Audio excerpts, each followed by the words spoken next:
Role यार कर लीजिए।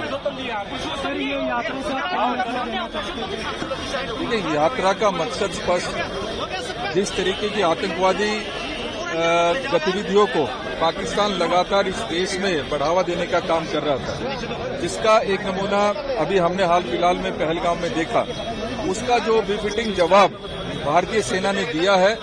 हम कांग्रेस का एक एक कार्यकर्ता ये प्रतिबद्धता लेता है कि हम एक एक व्यक्ति, पूरी कांग्रेस भारतीय सेना के इस जो इन्होंने फैसला लिया है, जो कार्रवाई की है, उसके साथ खड़े हैं। जो भी भारत की एकता और अखंडता को तोड़ने की कोशिश करेगा, उसको इसी प्रकार का उचित जवाब दिया जाएगा। आज न सिर्फ कांग्रेस बल्कि भारत ने ये दिखा दिया है कि जो ताकतें इस देश को बांटना चाहती थी, हम उनको एक उचित जवाब देने में कामयाब हुए हैं। भारतीय सेना ने न सिर्फ जवाब दिया है बल्कि साथ ही साथ भारत की एक एक जनता ने एकजुटता का प्रतीक बनकर, एकजुटता का जो एकजुटता दिखाने का काम किया है, उससे निश्चित ही हमें खुशी है। और हम यही चाहेंगे कि भारत का एक एक वासी एकजुटता के साथ इस समय का मुकाबला करे।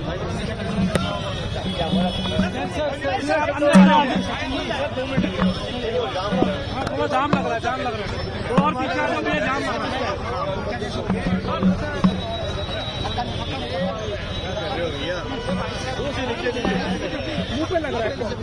अब वो समय आ चुका है जब आतंकवाद को जड़ से खत्म करना है।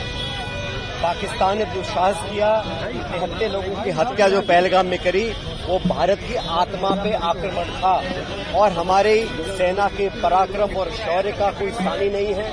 मुझे फख्र होता है भारतीय होते हुए, और 140 करोड़ इस देश के नागरिक, हर मजहब, हर जाति, हर सोच, हर विचारधारा के आदमी हुए हैं। मुझे फख्र है इस बात का। हम सब सेना के साथ हैं, सरकार का पूरा समर्थन कर रहे हैं। और अभी भी जो गतिविधि बॉर्डर पर चल रही है, सरहद के इलाकों में जिस प्रकार की नाकाम कोशिश पाकिस्तान कर रहा है, उसका मुंहतोड़ जवाब हमारी फौजें दे रही हैं। मुझे बड़ा फख्र और गौरव है कि हमारी सेना में इतना मनोबल है, और वो मनोबल जनता से आता है। आज यात्रा निकाली है, ये मैं समझता हूं न सिर्फ सैनिकों के प्रति समर्पित है, लेकिन उन सैनिकों के परिवारों के लिए, जिनके बेटे, बच्चे, घरवाले हमारी सरहद पर खड़े होकर हमारा जंग लड़ रहे हैं, हमारे लिए मुकाबला कर रहे हैं। आज उनको हम नमन करते हैं, और उनको हिम्मत देने के लिए, एकजुटता का संदेश देने के लिए सब लोग, हर दलगत राजनीति से ऊपर उठकर आज पूरा भारतवर्ष एक खड़ा है। और हम तो चाहते हैं कि विशेष सत्र संसद का बुलाया जाए, ताकि पूरे विश्व को पता पड़े कि भारत एकजुटता से एक आवाज में बोल रहा है। और ये जो हमने समर्थन दिया है, ये मैं समझता हूँ आज का नहीं है। ये जब पार्लियामेंट पे अटैक हुआ था, उस समय सोनिया गांधी जी ने वाजपेयी को दिया था, वाजपेयी जी ने इंदिरा जी को दुर्गा कहा था।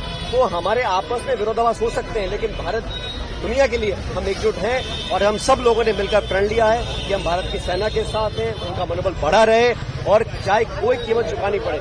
लेकिन अब इस आतंकवाद को जड़ से खत्म करना पड़ेगा। और पाकिस्तान पूरे दुनिया में एक्सपोज हो चुका है।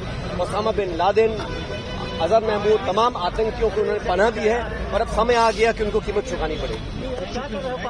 राजस्थान में भी, राजस्थान के कई इलाकों में जो है, जैसलमेर में जो सरकार ने जो गाइडलाइंस दी हैं, सभी भारत के नागरिक उसकी पालना कर रहे हैं, समर्थन कर रहे हैं। और पूरे सरहदी क्षेत्रों में लोगों का मनोबल बढ़ा हुआ है। वहां के रहने वाले गांव और शहर के सब लोग एहतियात बरत रहे हैं। जो गाइडलाइंस गवर्नमेंट और प्रशासन दे रहा है, उसको फॉलो कर रहे हैं। कोई घबराहट किसी को नहीं है, सबका मनोबल ऊंचा है, लेकिन एहतियात बरत रहे हैं और नियम और कानून की पालना कर रहे हैं। और हम सब लोग, चाहे वो किसी राज्य के हों, कोई भाषा बोलते हो, किस धर्म के हों, पूरी ताकत के साथ हमारी सेना के साथ है, देश के साथ। शहरों को जिस तरह से